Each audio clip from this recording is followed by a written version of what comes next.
ਸਤਨਾਮ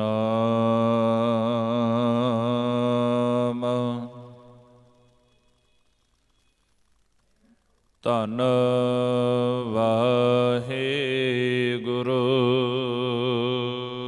ਸਾਹਿਬ JIO.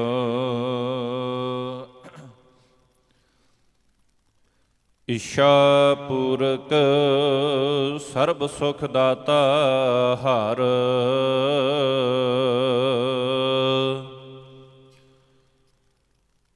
ਜਾਂ ਕੈ ਵਸ ਹੈ ਕਾਮ ਤੇਨਾ।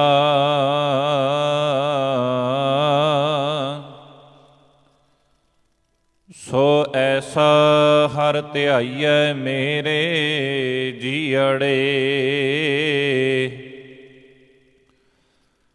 ਤਾਂ ਸਰਬ ਸੁਖ ਪਾਵਹਿ ਮੇਰੇ ਮਨਾ। ਜਪ ਮਨ ਸਤਨਾਮ ਸਦਾ ਸਤਨਾਮ।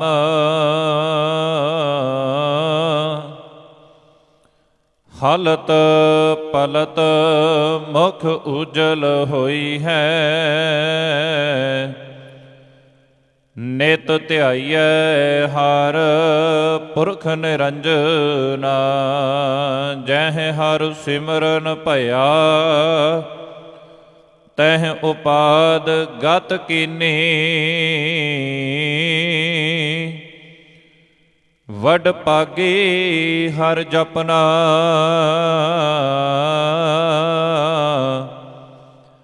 ਜਨ ਨਾਨਕ ਕਉ ਗੁਰ ਇਹ ਮਤ ਦੀਨੀ। ਜਪ ਹਰ ਭਵ ਜਲ ਤਰਨਾ, ਸੋ ਕਹੋ ਟਲ ਗੁਰ ਸੇਵੀਐ।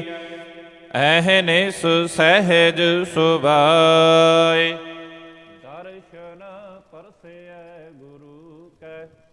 ਜਨਮ ਮਰਨ ਦੁਖ ਹੋਵੈ ਸਿਫਤ ਖੁਸਾਮਦੀ। ਨੂਰ ਅਰਸਹ ਕੁਰਸਹ ਤੋਦ ਡਿਠੇ ਸੱਚੇ ਪਾਤਸ਼ਾਹ। ਮਲ ਜਨਮ ਜਨਮ ਦੀ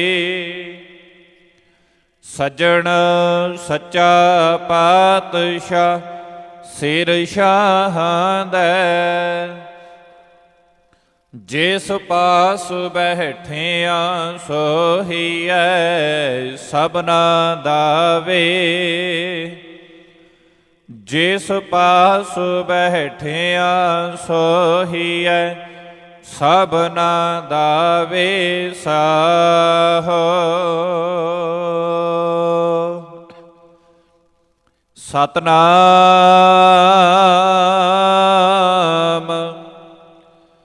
ਵਾਹਿਗੁਰੂ ਸਾਹਿਬ ਜੀਓ।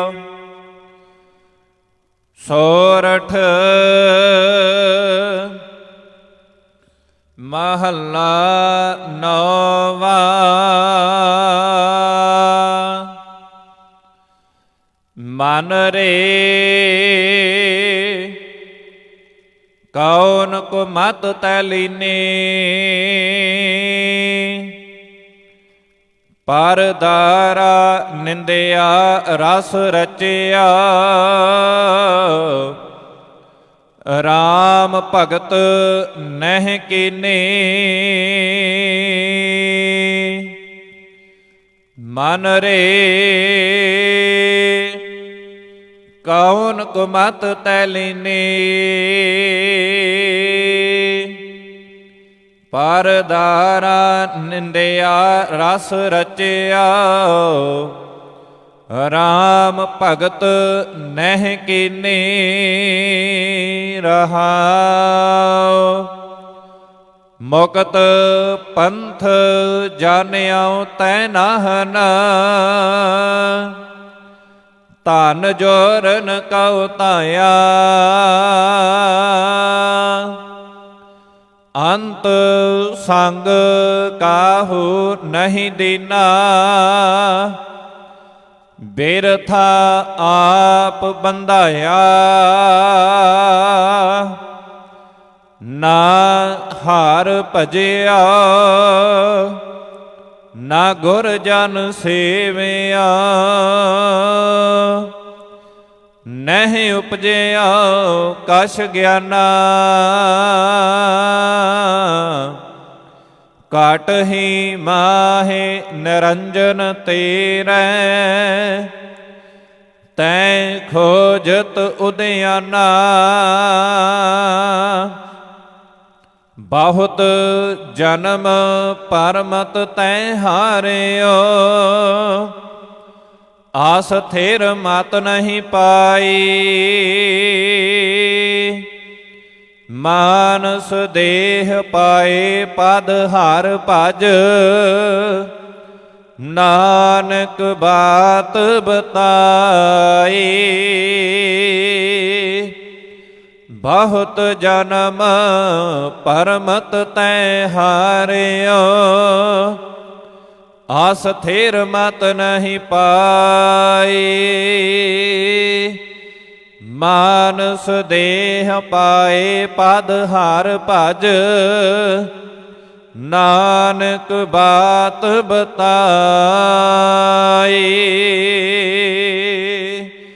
ਵਾਹਿਗੁਰੂ ਜੀ ਕਾ ਖਾਲਸਾ, ਵਾਹਿਗੁਰੂ ਜੀ ਕੀ ਫਤਿਹ। ਸਤਨਾਮ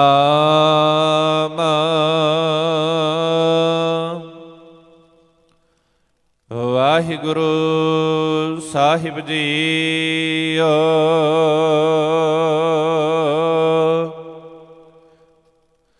ਜੈਸੇ ਜਲ ਤੇ ਬੁੱਧ ਬੁਧਾ,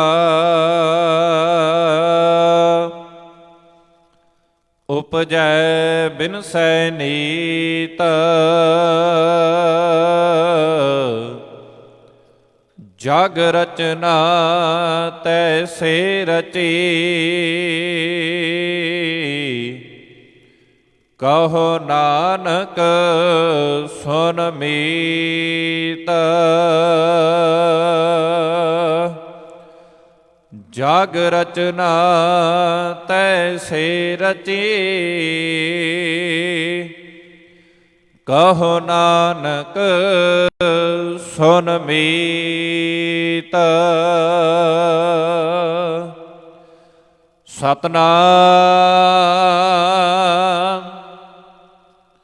ਵਾਹਿਗੁਰੂ ਸਾਹਿਬ ਜੀ।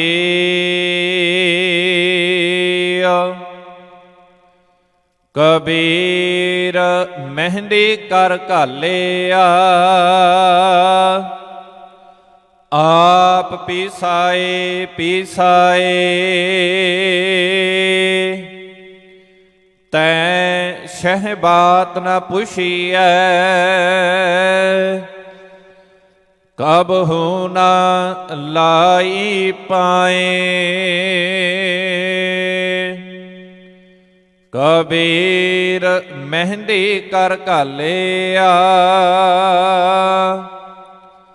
ਆਪ ਪੀਸਾਏ ਪੀਸਾਏ। ਤੈਂ ਸਹਿ ਬਾਤ ਨ ਪੁੱਛੀਐ, ਕਬਹੂ ਨ ਲਾਈ ਪਾਏ। ਕਬੀਰ ਜਿਹ ਦਰ ਆਵਤ ਜਾਤੇ ਹੋ, ਹਟ ਕੈ ਨਾਹੀ ਕੋਏ। ਸੋ ਦਰ ਕੈਸੇ ਛੋਡੀਐ, ਜੋ ਦਰ ਐਸਾ ਹੋਏ।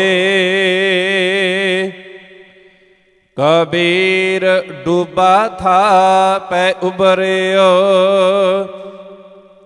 ਗੁਣ ਕੀ ਲਹਿਰ ਝਬਕ। ਜਬ ਦੇਖਿਓ ਬੇੜਾ ਜਰਜਰਾ, ਤਬ ਉਤਰ ਪਰਿਆਉ ਹਉ ਫਰਕ। ਕਬੀਰ ਪਾਪੀ ਭਗਤ ਨਾ ਭਾਵੈ, ਹਾਰ ਪੂਜਾ ਨਾ ਸੁਹਾਏ। ਮਾਖੀ ਚੰਦਨ ਪਰਹਰੈ, ਜਹ ਬੇਗੰਧ ਤਹ ਜਾਏ। ਕਬੀਰ ਪਾਪੀ ਭਗਤ ਨਾ ਭਾਵੈ, ਹਰ ਪੂਜਾ ਨਾ ਸੁਹਾਏ। ਮਾਖੀ ਚੰਦਨ ਪਰਹਰੈ, ਜਹ ਬੇਗੰਧ ਤਹ ਜਾਏ।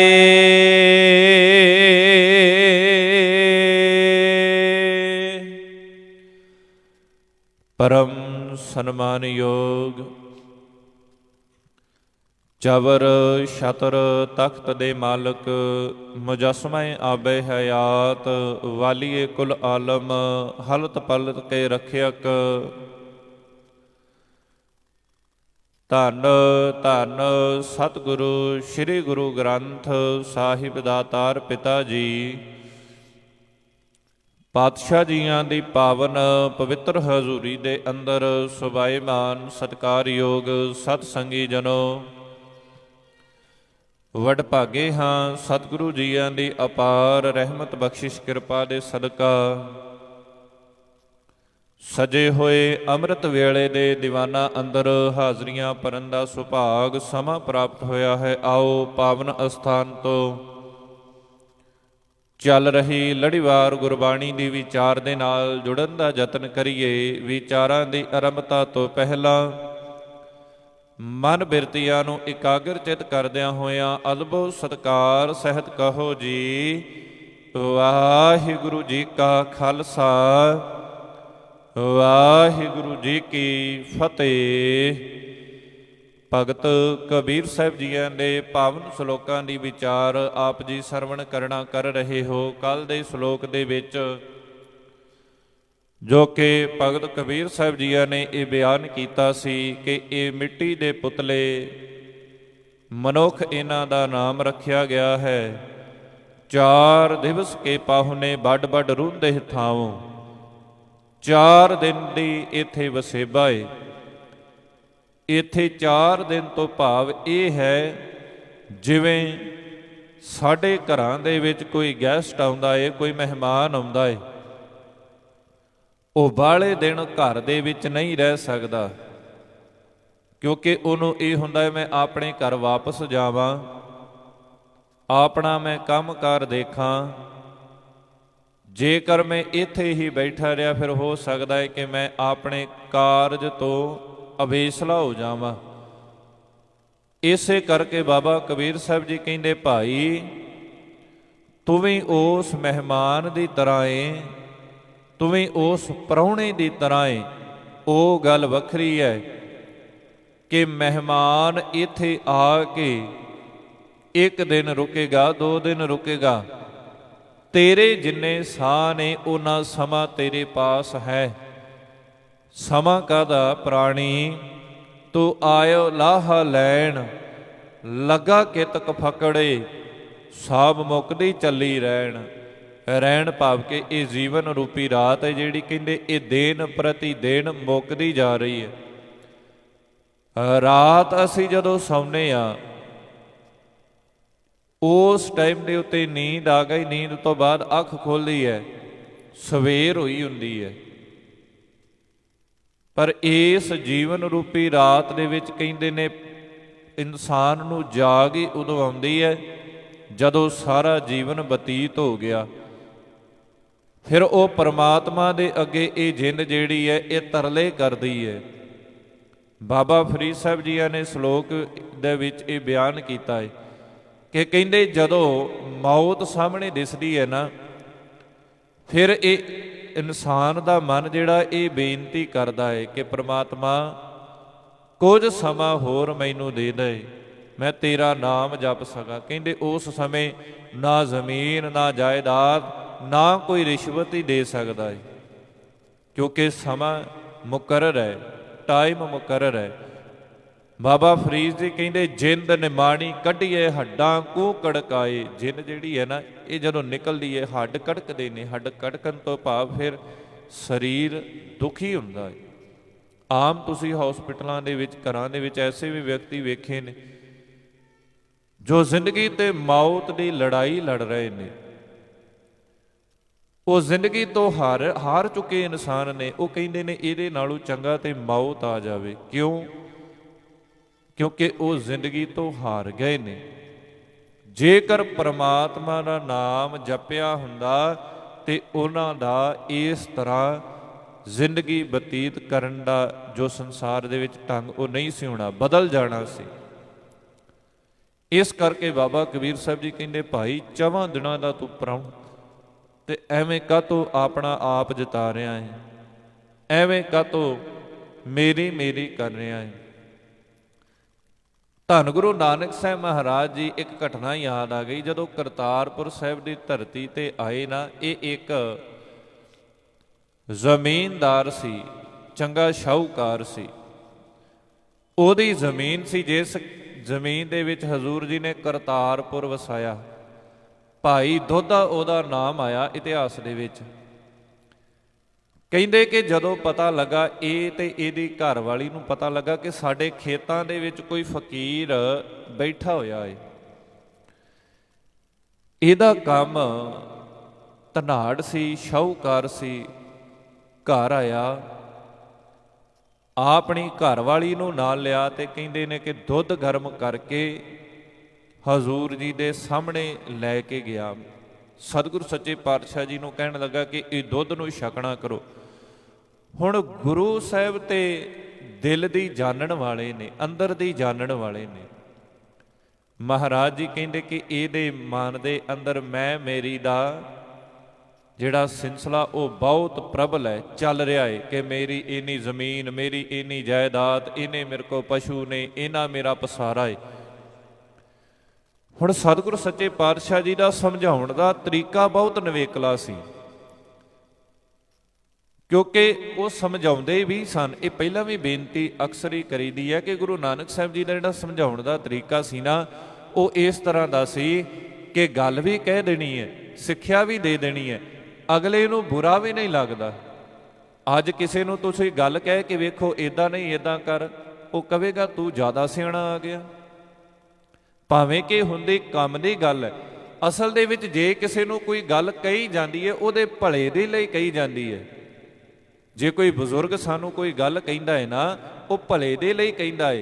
ਕਿਉਂ? ਕਿਉਂਕਿ ਉਹਦੀ ਜ਼ਿੰਦਗੀ ਦਾ ਤਜਰਬਾ ਬੋਲਦਾ ਹੈ।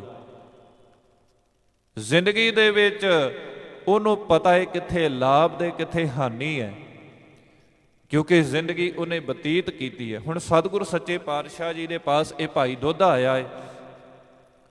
ਮਹਾਰਾਜ ਜੀ ਦੇ ਸਨਮੁਖ ਇਹ ਦੋਵੇਂ ਜੀ ਆਏ ਨੇ। ਦੁੱਧ ਦਾ ਗੜਵਾ ਜਿਹੜਾ ਹੈ, ਭਾਵ ਕਿ ਦੁੱਧ ਗਰਮ ਕਰਕੇ ਜਿਸ ਚੀਜ਼ ਵਿੱਚ ਲਿਆਇਆ, ਉਹ ਸਾਹਮਣੇ ਰੱਖ ਦਿੱਤਾ। ਸਤਿਗੁਰੂ ਸੱਚੇ ਪਾਤਸ਼ਾਹ ਜੀ ਕਹਿੰਦੇ ਭਾਈ ਇਹ ਦੁੱਧ ਕਿਹਦਾ ਹੈ? ਕਹਿੰਦਾ ਜੀ ਮੇਰਾ। ਸਤਿਗੁਰੂ ਸੱਚੇ ਪਾਤਸ਼ਾਹ ਜੀ ਕਹਿਣ ਲੱਗੇ ਵਾਕਈ ਇਹ ਤੇਰਾ ਹੈ, ਕਿੱਥੋਂ ਲੈ ਕੇ ਆਇਆ? ਕਹਿੰਦਾ ਜੀ ਪਸ਼ੂ ਨੇ ਮੱਝ ਨੇ ਦਿੱਤਾ ਹੈ। ਉਹ ਮੱਝ ਕਿਹਦੀ ਹੈ? ਇਹ ਮੇਰੀ ਹੈ ਜੀ। ਤੈਨੂੰ ਕਿਵੇਂ ਮਿਲੀ? ਕਿਵੇਂ ਇਹ ਤੇਰੇ ਪਾਸ ਆਈ? ਕਹਿੰਦਾ ਜੀ ਇਹ ਸਾਰਾ ਕੁਝ ਪਹਿਲਾਂ ਮੇਰੇ ਫਾਦਰ ਦਾ ਸੀ, ਭਾਵ ਮੇਰੇ ਪਿਤਾ ਦਾ ਸੀ। ਹਜ਼ੂਰ ਜੀ ਕਹਿੰਦੇ ਤੇਰੇ ਪਿਤਾ ਕੋ ਕਿਵੇਂ ਆਇਆ? ਉਹ ਹੈਰਾਨ ਹੋ ਗਿਆ। ਕਹਿੰਦਾ ਜੀ ਮੇਰੇ ਪਾਸ ਇੰਨੇ ਨੌਕਰ ਨੇ, ਇੰਨੇ ਚਾਕਰ ਨੇ, ਇਹਨਾਂ ਮੇਰੇ ਕੋ ਪਸ਼ੂ ਹੈ, ਇੰਨੀ ਜ਼ਮੀਨ ਜਾਇਦਾਦ ਹੈ। ਹਜ਼ੂਰ ਜੀ ਕਹਿੰਦੇ ਬਸ ਇੱਥੇ ਹੀ ਲਿਆਉਣਾ ਚਾਹੁੰਦੇ ਸਾਂ ਤੈਨੂੰ ਕਿ ਤੂੰ ਜ਼ਮੀਨ ਦਾ ਹੰਕਾਰ ਕਰ ਰਿਹਾ, ਜ਼ਮੀਨ ਦਾ। ਸਤਿਗੁਰੂ ਸੱਚੇ ਪਾਤਸ਼ਾਹ ਜੀ ਕਹਿੰਦੇ ਕਿੰਨੀ ਜ਼ਮੀਨ ਹੈ? ਕਹਿੰਦਾ ਜੀ ਮੈਨੂੰ ਆਪ ਨਹੀਂ ਪਤਾ, ਇਹ ਜਿੰਨਾ ਏਰੀਆ ਜਿੱਥੋਂ ਤੱਕ ਤੁਹਾਡੀ ਨਿਗਾਹ ਜਾਂਦੀ ਇਹ ਸਾਰੀ ਮੇਰੀ ਜ਼ਮੀਨ ਹੈ। ਹਜ਼ੂਰ ਸਤਿਗੁਰੂ ਸੱਚੇ ਪਾਤਸ਼ਾਹ ਜੀ ਕਹਿਣ ਲੱਗੇ ਇਹ ਸਾਰੀ ਜ਼ਮੀਨ ਤੇਰੀ ਹੈ, ਤੂੰ ਕਮਾਈ ਹੈ? ਕਹਿੰਦਾ ਜੀ ਮੇਰੇ ਪਿਤਾ ਨੇ ਦਿੱਤੀ ਹੈ। ਪਿਤਾ ਕੋ ਕਿੱਥੋਂ ਆਈ? ਮੈਂ ਉਹਨਾਂ ਦੇ ਪਿਤਾ ਕੋ। ਹਜ਼ੂਰ ਜੀ ਕਹਿੰਦੇ ਉਹਨਾਂ ਦੇ ਪਿਤਾ ਕੋ ਕਿੱਥੋਂ ਆਈ? ਕਿਉਂਕਿ ਅਕਸਰ ਇਹ ਗੱਲ ਆਪਾਂ ਜਾਣਦੇ ਹਾਂ, ਸਾਡੀ ਪੀੜ੍ਹੀ ਜਿਹੜੀ ਹੈ, ਅਸੀਂ ਆਪਣੇ ਫਾਦਰ ਦਾ ਨਾਮ, ਪਿਤਾ ਦਾ ਨਾਮ, ਦਾਦੇ ਦਾ ਨਾਮ, ਪੜਦਾਦੇ ਦਾ ਨਾਮ ਰੱਖ ਸਕਦੇ ਹਾਂ ਯਾਦ, ਇਹ ਤੋਂ ਅੱਗੇ ਯਾਦ ਨਹੀਂ ਜੇ।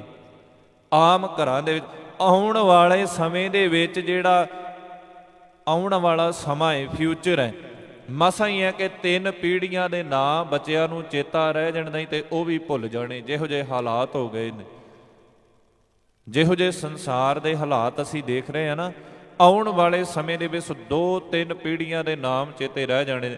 ਇੱਕ ਸਾਨੂੰ ਮਾਰ ਲਿਆ ਅੰਕਲ ਤੇ ਆਂਟੀ ਨੇ, ਚੰਗੇ ਭਲੇ ਰਿਸ਼ਤੇ ਸਾਡੇ ਇਹਨੇ ਬਰਬਾਦ ਕਰ ਦਿੱਤੇ। ਚਾਚੇ ਨੂੰ ਵੀ ਅੰਕਲ, ਚਾਚੀ ਨੂੰ ਵੀ ਆਂਟੀ। ਖੈਰ, ਹਜ਼ੂਰ ਸਤਿਗੁਰ ਸੱਚੇ ਪਾਤਸ਼ਾਹ ਜੀ ਕਹਿਣ ਲੱਗੇ, ਭਾਈ ਦੋਧੇ, ਜ਼ਮੀਨ ਤੇਰੇ ਬਾਪ ਤੋਂ ਤੇਰੇ ਪਿਤਾ ਨੇ ਦਿੱਤੀ, ਤੇਰੇ ਪਿਤਾ ਉਹਦੇ ਪਿਤਾ ਨੇ ਫਿਰ ਉਹਦੇ ਪਿਤਾ ਨੇ ਦਿੱਤੀ।